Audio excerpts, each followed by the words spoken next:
Bismillahirrahmanirrahim. Assalamu alaykum, hurmatli ko'rmanlar.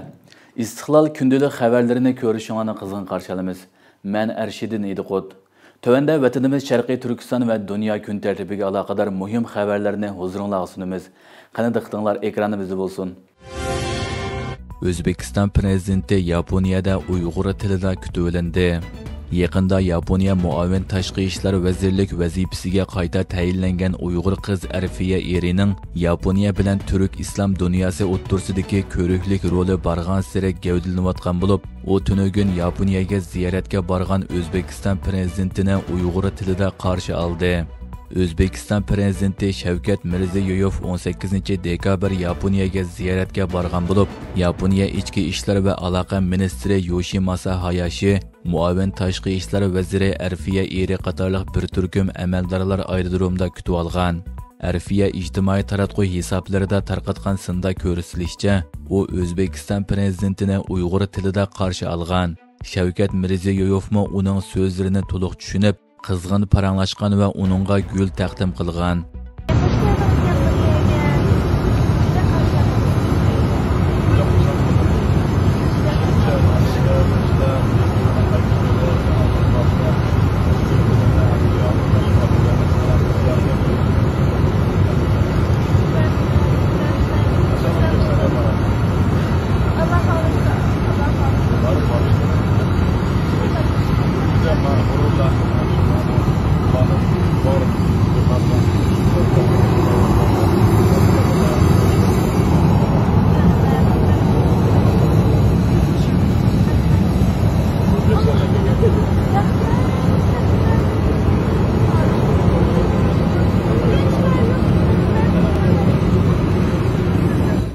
Mazkur videoga Uyg'ur, O'zbek, Turk qatorliq to'rdoshlar turlik inkoslarni yezib, turk xalqining qarindoshligi, turk tilining qanchalik yaqin ekanligi haqidagi hayajonlarni bildirishdi. Yaqinqi yillar mobaynida Yaponiya siyosiy sahnasida chaqnayotgan Uyg'ur siyosiyon Arfiya eri 1988-yili Yaponiyaning Fukuoka nahiyasida tug'ilgan bo'lib, Yaponiyada o'sib yetilgan bo'lishiga qaramay, Uyg'ur tilini qilcha unutib qolmagan. U yana Xitoycha va inglizchani pishiq biladigan bo'lib, ilgari Washingtondagi Xalqaro siyosat instituti, Dunyo bankisi, Yaponiyaning Birlashgan Davlatlar Tashkilotidagi doimiy turishliq ish bajarish o'rni qatoriq o'rinlarda xizmat qilgan. U yana Uyg'urlar haqida ovoz chiqargan bo'lib, televiziya kanallarining ziyoratini qabul qilganda Yaponiya hukumatining Xitoyning Uyg'ur qatorliq turkiy xalqlarga qaratgan irqiy qirg'inchilik jinoyatini to'xtatish uchun amaliy harakatga o'tishi kerakligini ta'kidlagan edi. Doktor As'ad Sulaymon Istanbulda qimmatli leksiya sundi. Tonulgan akademik doktor As'ad Sulaymon 18-dekabr kashda Uyg'urlar ko'p o'ltiraqlashgan Safaköy rayonidagi Uyg'ur ilm va madaniyat tadqiqot vaqfi zalda Muhammad Amin Bug'raning kurash hayotida Sharqiy Turkistondagi oxirgi 5 yil temasida leksiya so'zladi.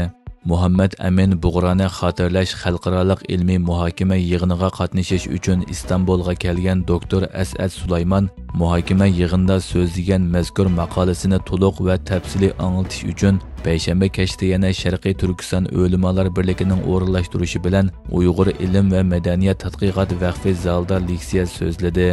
Doktor As'ad Sulaymon Muhammad Amin Bug'raning hijrat qilishdan ilgirki 5 yillik siyosiy hayotini aloqador suratlar, tarixiy hujjatlari bilan tafsiliy tushuntirib, marhumning turli xizmatlarining, qarorlarining, ish faoliyatlarining orqa ko'rinishlarini, ta'sirini yo'ritib beribla qolmay, yana ayni vaqtdagi Sharqiy Turkistonning intayin murakkab siyosiy vaziyatini mos qadamda inchga tushuntirdi.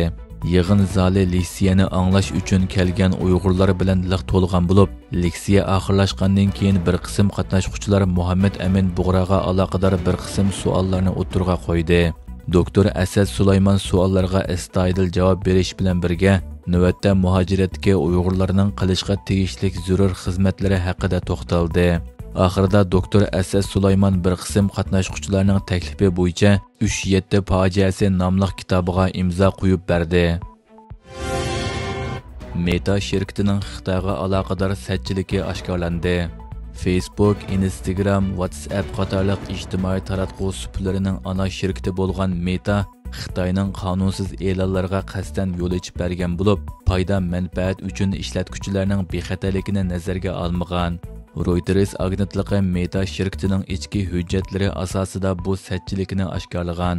Xitoyning e'lon berguvchilari Facebook, Instagram, WhatsApp qatorliq suplarda aldamchilik, qimor, shahvoniylik qatorliq g'oyat zo'r qonunsiz e'lonlarni tarqatgan. Meta shirkati bo'lsa e'lon kirimi uchun bularni ko'rmasga solgan. Ma'lum bo'lishicha, faqat 2024-yildala Meta shirkatining Xitoydan erishgan e'lon kirimi 18 milliard dollarga yetgan. Buning ichidagi 3 milliard dollar qonunsiz e'lonlar orqali qo'lga kelgan. Halbuki Meta shirkatining barliq ijtimoiy taratquv suplari mulozimatlari Xitoyda butunlay cheklangan. Meta shirkati bu g'oyat zo'r foydani qo'ldan chiqarmaslik uchun maxsus Xitoyning e'lon aldamchiligiga zarba beradigan xizmat gruppasini tarqatib o'tgan va Xitoyning e'lon berguvchilariga qarata tekshirish o'lchimini tuvalatib bergan. Meta shirkati bu haqda ifoda bildirib, Xitoyning e'lon aldamchiligiga qarshi qurilgan va uzun o'tmay tarqatib o'tilgan xizmat gruppasining aslida vaqtliq bir gruppa ekanligini, Mark Zuckerbergning aldamchilik qilmishlariga butun kuchi bilan zarba berayotganligini da'vo qilgan. Xitoy shirkatlarining aldamchilik e'lonlari chet eldagilarga qaratilgan bo'lg'achqa, Xitoy rejimining aloqador doiralari buningga aralashmagan. Buningga qo'shilib Meta shirkatining yo'l ichib berishi natijasida Xitoyning qonunsiz e'lonlari mazkur shirkatning ijtimoiy taratquv suplarini qoplagan. Ma'lum bo'lishicha, Xitoy Metaning har qaysi suplaridagi aldamchilik va qonunsiz e'lonlarning eng chong manbasi bo'lib, butun dunyodagi bu xil e'lonlarning 4dan 1 qismini egallaydi ekan. Hurmatli ko'ruvchilar, bugungi xabarimiz mushu yerda oyoqlashdi. Ko'rganingizga rahmat. Atigi programmada ko'rishguncha omon bo'lgaysizlar. Allohga omonat.